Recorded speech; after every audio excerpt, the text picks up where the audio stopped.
Je suis né dans la mission de l'Esprit Saint, un nouveau mouvement religieux sectaire. Par chance, mes parents m'en sortirent vers l'âge de 5 ans. Toutefois, quelques années plus tard, ils m'introduisirent à la scientologie, une autre secte que j'ai fréquentée pendant plusieurs années avant de la quitter définitivement vers la mi-trentaine. Par la suite, j'ai poursuivi ma quête de sens au travers d'autres mouvements pour terminer mon parcours chaotique chez les évangéliques dans un piteux état. Mon nom est Michel Laflèche-Francoeur. Je suis l'auteur du livre « Les religions de mon père », de la mission de l'Esprit Saint à la scientologie. Dans cet épisode, je m'entretiens avec Jean-Sébastien Bourret et Michel Bellé, des Sceptiques du Québec.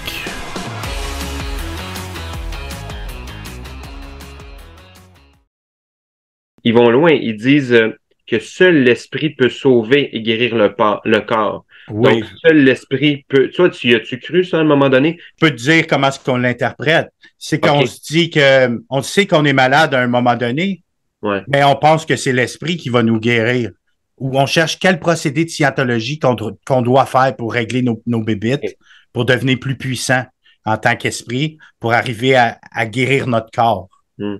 Parce que c'est nous qui devrait, c'est l'esprit. Dans le credo, on dit l'esprit guérit le corps. C'est l'esprit qui guérit le corps.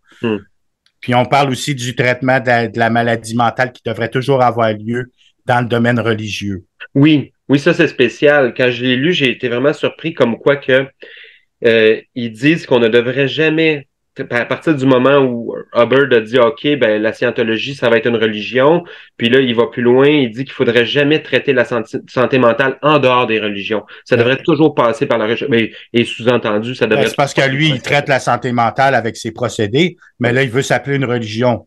Fait que là, il dit, ben oui, c'est parce que c'est dans la religion qu'on doit, c'est l'esprit, on traite l'esprit. L'esprit, ça se passe pas au niveau de la psychiatrie avec des médicaments, c'est pas physique, c'est l'âme qu'ils appellent le tétan Excuse, Michel Bellé. Vas-y, Michel, c'est pour ça. Ouais, je voulais juste faire un parallèle aussi. Quand tu disais que c'est par l'esprit que tu guéris les maladies, mais on retrouve peut-être un peu la même chose dans le christianisme, où c'est que les gens vont prier l'Esprit Saint pour guérir leurs maladies ou pour aller mieux. Oui. Mais dans le christianisme, moi, ce que j'ai remarqué, je peux me prononcer aussi parce que j'ai fréquenté 3-4 ans les églises évangéliques, c'est qu'on ne dira pas de ne pas aller voir de médecin, de ne pas aller voir ton docteur. Ça, c'est vrai. On va dire, va voir le docteur, puis ramène-nous après la preuve comme quoi tu n'en as plus de tumeur. Retourne voir ton docteur dans 3 semaines, m'en dit une autre radiographie, puis ramène-nous ça à l'église, la preuve comme quoi tu n'as plus de... Alors qu'en scientologie, la plupart des gens ne sont pas de médecins de famille. Puis j'en ai vu plusieurs qui sont morts du cancer dans la soixantaine. Ils n'ont pas pris soin, puis ils pensaient que la scientologie les sauverait. Ils cherchaient la santé.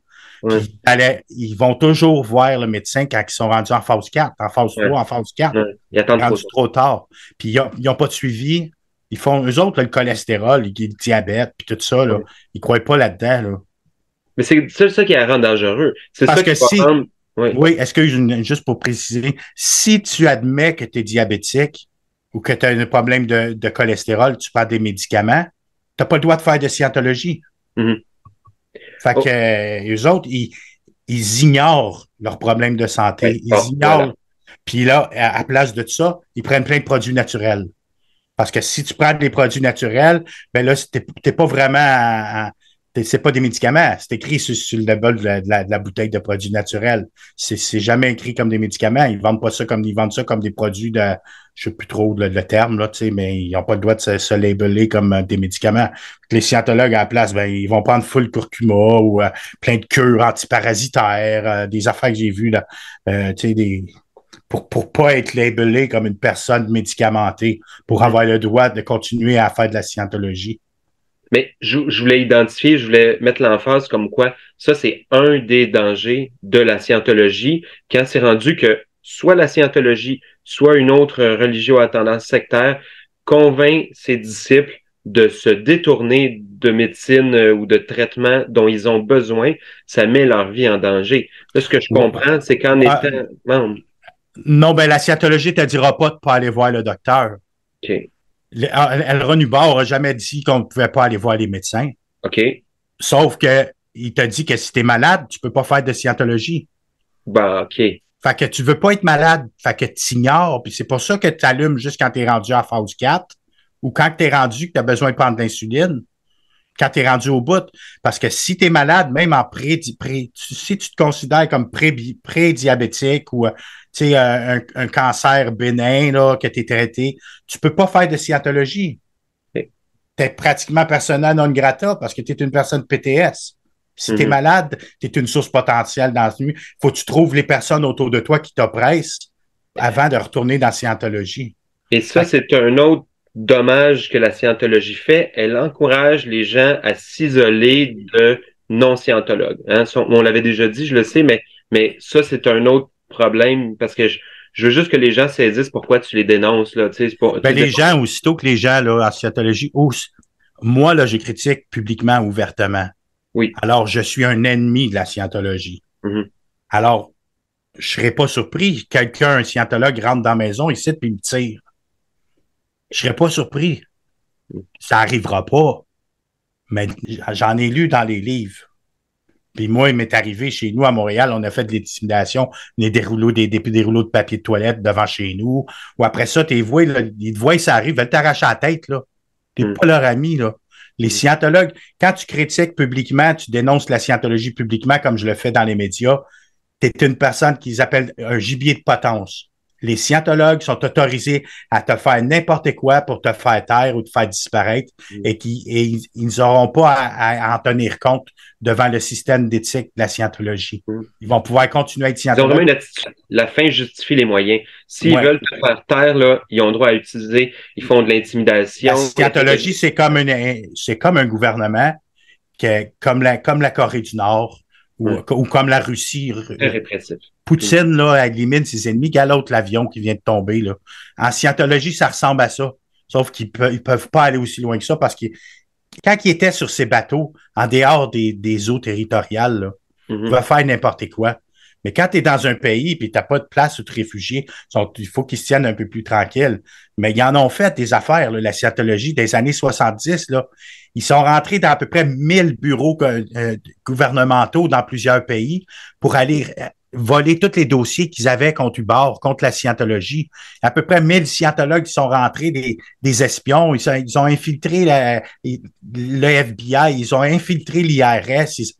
C'est une organisation qui attaque, qui va de l'avant, qui fonce pour mettre en place leur but de prendre le contrôle de la planète, clairer la planète. Mais ils ne le feront jamais. Un de leurs objectifs, si j'ai bien compris, c'est de montrer, pour reprendre l'exemple tantôt du schéma avec les tétans, là, puis le 2.0, tu sais, les échelles là, d'émotion. Ouais. Ils veulent que toute la population soit au-dessus de 2.0 ou isolée et mis à l'écart de la société. Ils voudraient que ils veulent mettre le plus possible de personnes dans le haut de l'échelle de ton. Oui, l'échelle de toujours à jeu, à action, à sérénité, à tout du monde sur le pain cloud, bien aide. Exultation, jeu, postulat, action, sérénité. C'est ça. Ils veulent les autres, ils appellent ça clairer la planète. Ils veulent débarrasser la planète du mental réactif. Le mental réactif, là, c'est toutes les émotions là, qui nous chicotent en dedans, des affaires du passé, qu'on est blessé, les blessures, toutes les choses que eux nous permettent d'ignorer en dissociant. Tout ce qui est plus traumatisant, qui est plus blessant. Comme moi, des fois, j'avais des conversations avec des scientologues près de moi, là, dans ma famille, mon père, par exemple. Là, puis à chaque fois que j'allais dans une émotion perturbante, là, je dramatisais ou je faisais du cas. J'étais dans mon mental réactif. Parce que je parlais des choses qui m'avaient blessé. J'essayais de mettre ça au clair, d'y expliquer pourquoi j'avais cette attitude-là avec lui, pourquoi j'étais en colère après lui. Ben là, tu sais, là, la semaine passée, t'agis comme ça. Là, c'était toujours du drame, de la dramatique. Toutes ces espèces de zones-là d'émotion, il faut annihiler ça de la planète. Il faut que la planète devienne claire. Puis là, on dit quand il y aura assez de clair sur la planète, ça va être comme contagieux, puis la planète va changer, puis l'esprit humain, on va devenir plus intelligent, plus brillant, on va arrêter de faire des bombes nucléaires, il n'y aura plus de guerre, il n'y aura plus de maladies, il n'y aura plus de suppressifs, donc il n'y aura plus de maladies, il n'y aura plus d'une espèce de... Paradis sur Terre. Il un genre de paradis sur Terre. C'est une utopie. Par la suppression des mauvais tons, les mauvais tétans, Ou en Du tout cas, mental réactif. en supprimant le mental réactif Ce qui se trouve dans le mental réactif, c'est les traumas. Oui. C'est les choses qui vont réagir puis qui vont nous faire nous enlever notre potentiel de réussite dans la vie. Parce que des fois, tu sais, comme la timidité, ça peut venir de quelque chose, d'un vécu avec tes parents dans le passé, ou admettons la non-confiance en soi. Là.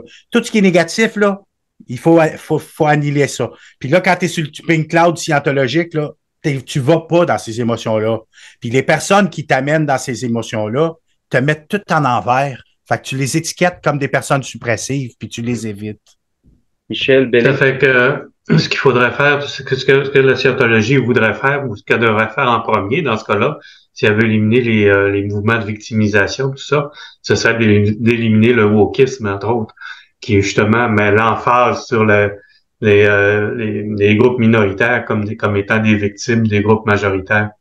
Fait qu'il y aurait il y aurait une belle, comment je pourrais dire ça, une belle lutte à faire de ce côté-là, parce que je suis pas mal sûr que les woke, d'un autre côté, défendraient la scientologie comme étant un groupe minoritaire qu'il faut défendre, puis en même temps, ben, ils seraient en guerre contre les scientologues.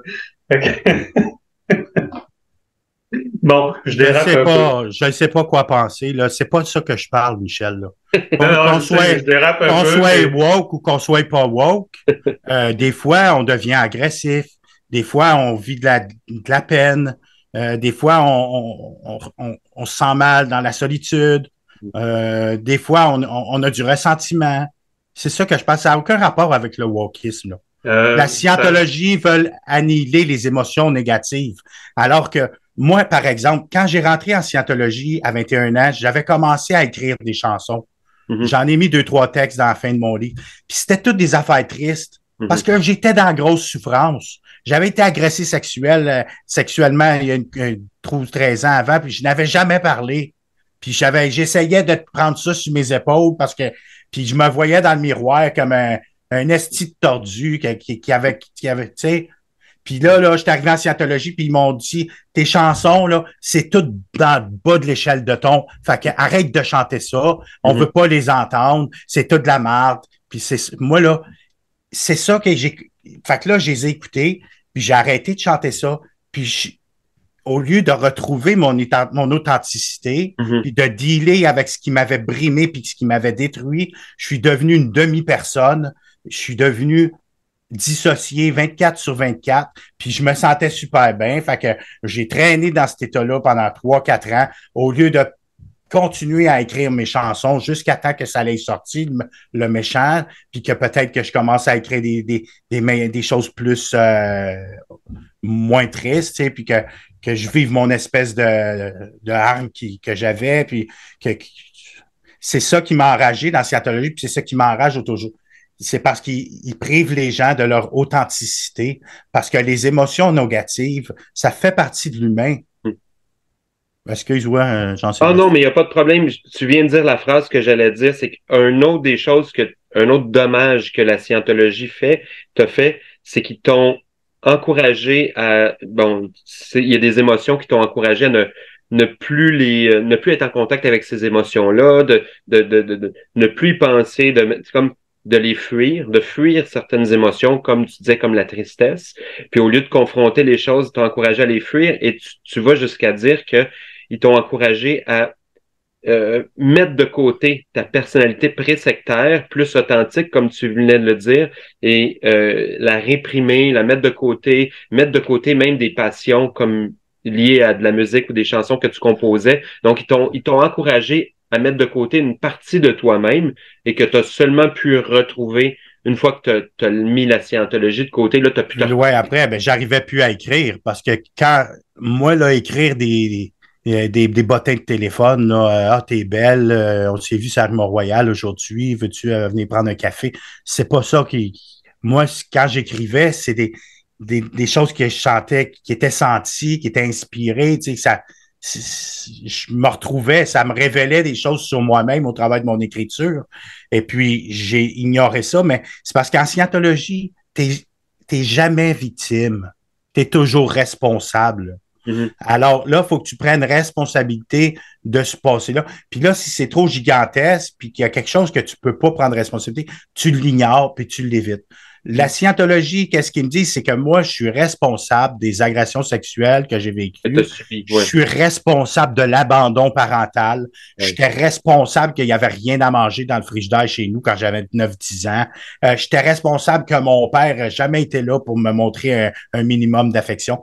Je l'aurais même choisi avant de m'incarner sur la planète Terre. Ça, c'est plus la mission de l'Esprit Saint. Mon père me l'a dit quand j'ai eu des discussions avec lui un peu. Encore, je dramatisais puis tout, puis il me répondait, ben c'est toi qui m'as choisi comme père, c'est toi qui as choisi cette vie-là. Tu sais, je l'aurais choisi de. Puis moi, c'est ça qui me. Il te blâmait comme victime. Oui. Ben non, mais il n'y en a pas de victime. Tu peux pas être victime. C'est toi qui es responsable. Je comprends, mais comme maintenant, là, qu'on peut utiliser le terme, ce que tu subissais, tu as subi des choses dans ta vie et tout était ta faute. Dans le fond, autant à cause de le point de vue de la mission de l'Esprit Saint que le point de vue de la scientologie, dans les deux cas, tout était voulu, choisi, tout était de ta faute. En tout cas, tu étais responsable de... C'est moi qui me l'ai postulé. Ouais. Puis là, exact, puis ton père, il mixait les deux parce qu'il avait été longtemps dans la mission de l'Esprit Saint, là, plus tard, il était dans la scientologie, fait que lui, il faisait un hybride de ça. Ben, c'est parce que quand on parlait de mon incarnation dans le corps que lui a fécondé ma mère, là, ben, c'est moi qui aurais choisi ce corps-là, parce qu'on était de 4e génération dans la mission de l'Esprit Saint. Moi, j'étais dans le cycle de l'eugénisme. J'aurais choisi de venir m'incarner dans une famille de la mission de l'Esprit Saint. Puis c'est moi qui aurais choisi tout ça.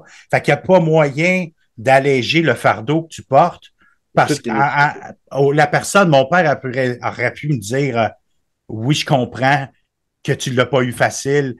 Même sans s'excuser, il aurait pu dire, ben, je t'ai donné ce que je pouvais, puis moi aussi, j'avais eu une vie de merde, puis je suis sorti de la mission, j'étais pas capable de m'occuper de 8 enfants. Tu sais, il était même pas besoin de s'excuser, mais juste d'avoir de parler des vraies affaires. Mais non, tu peux pas parler de ça en scientologie. Tu es responsable, tu en prends responsabilité, puis tu vas de l'avant, puis là, tu fais des procédés, puis tu fais de la scientologie pour devenir plus puissant, pour t'avancer, puis tu laisses tout ça en arrière. Fait que tu peux pas laisser ça en arrière. Ce que j'ai compris, parce que moi, ça remontait à 45 ans. J'étais encore dysfonctionnel, puis j'ai capoté. Puis là, quand j'ai commencé à me soigner, j'ai fréquenté d'autres messieurs comme moi, puis j'en ai connu comme ça, qui ont été agressés dans l'enfance, puis ils ont pris 25, 30 ans, 35 ans avant d'en parler. Puis ils ont ruiné la moitié de leur vie, puis ils ont été dysfonctionnels, puis ils ont vécu dans souffrance pendant 25, 30 ans avant de finalement en parler. Moi, j'ai été à 45 ans que j'ai failli me ramasser à l'hôpital psychiatrique en psychose. Quand ça remontait avec le MeToo, puis je voyais là, Gilbert Rozon, là, je n'ai parlé l'autre jour à la TV, puis je pouvais plus ignorer que j'avais été agressé, puis là, je voyais que dans la société, là, j'étais sorti de la scientologie, là, puis là, je voyais le point de vue de la société sur les agressions. Puis là, la personne que Rozon puis que Salvaille ont agressé, ce sont des victimes. Ils sont pas responsables de ce que tu comprends. Fait que là, je changeais mon minding. Puis là, je réalisais que j'avais été victime d'une agression sexuelle, puis que si j'étais tombé dans ce qui m'était arrivé, puis tout, c'était pas ma faute. Puis là, ça a monté là, tellement souffrant, la souffrance, que mon cerveau a eu de la misère à le gérer. Ce que ça montre ici, c'est une différence entre certaines religions orientales, par exemple, et ce qu'on a ici en Occident, puis le christianisme et certaines religions plus monothéistes. C'est que c'est toute la question de la croyance en la réincarnation. À partir du moment où c'est que tu introduis la croyance en la réincarnation, tu peux introduire l'idée que tu t'incarnes dans un corps, que tu choisis toi-même la vie que tu vas vivre en fonction de tes incarnations précédentes. Et c'est ce qu'on n'a pas en Occident. Alors, dépendamment de ton père, là, la scientologie nous l'amène, là, puis la mission de l'Esprit Saint nous l'amène, ça. Oui, mais ton père avait pas nécessairement tort en fonction de ses croyances. OK, mais je dis bien que c'est des croyances. Mon père était scientologue. Hein? Ben oui, mon père pensait en scientologue, il était scientologue. En scientologue, mais la scientologie est allée chercher cette croyance, cette idée-là de la réincarnation dans les religions orientales. Oui, ben la plupart des sectes parlent de réincarnation. Il y en a beaucoup. Plusieurs sectes, parce que là, tu peux contrôler le monde en lui donnant l'idée comme quoi ils ont un karma à nettoyer. Là, tu peux les faire travailler fort à tabarouette pour qu'ils se débarrassent de leur karma. Mais tu sais, moi, je mets pas de côté complètement l'idée de réincarnation, mais l'idée selon laquelle, dans cette vie-ci, on paye pour ce qu'on a fait avant ou qu'on a choisi, ou bien l'idée selon laquelle on sait d'avance de quoi notre vie va avoir l'air. Ça se peut pas, là. Il n'y a pas personne qui lit l'avenir de savoir que mes parents étaient pour sortir de la mission de l'Esprit Saint, puis mon père était pour tromper ma mère, puis tomber dans la drogue, puis faire le gros bordel chez nous. Je pouvais pas savoir ça avant de m'incarner dans ce cœur. Admettons qu'il y a une réincarnation. Oui. À partir du moment où c'est que tu crois à l'âme, puis que tu crois qu'il peut y avoir une réincarnation, tu peux faire différentes choses ici, là. Ben c'est ça, ils peuvent te faire gober n'importe quoi quand ils t'amènent dans cette zone-là. Parce que là, c'est de l'inconnu. Puis là, ils disent, là, il dit, moi, cette zone d'inconnu-là, le gourou, il dit, moi, je connais les réponses parce que j'ai contact. Soit que l'autre, là, comme l'autre, Gabrielle Lavigne, là, je pense son nom, Gabrielle Fréchette, elle disait qu'elle parlait à Melchisédek, là, puis qu'elle a fait brûler la fille là, qui est morte, la pauvre mère de famille qui est morte brûlée dans sa tente chamanique en dessous de la boue, là, que je t'ai déjà parlé. Elle disait qu'elle parlait avec Melchisédek, qui est une entité, tu sais. Ou d'autres, là, chez les Brahma Kumaris, le gourou, lui parle directement à Dieu. Dieu, il donnerait des directives qu'il doit donner aux adeptes. Tu sais, pour que l'adepte pense que la personne peut parler à Dieu, il faut qu'elle croie dans l'idée d'un au-delà, dans l'idée d'une autre zone, d'un autre. Si tu crois pas à ça, t'es protégé. Si tu crois pas à Dieu ou au médium, à ces affaires-là, t'as pas de problème, ils ne te feront pas gober, mais aussitôt qu'ils t'ouvrent la porte un peu dans ton cerveau, que peut-être que il y a peut-être raison. C'est vrai, j'ai eu un esti de vie de marde. C'est peut-être vrai que dans ma vie passée, j'ai fait des choses mauvaises puis que je l'ai mérité. Karma, oui.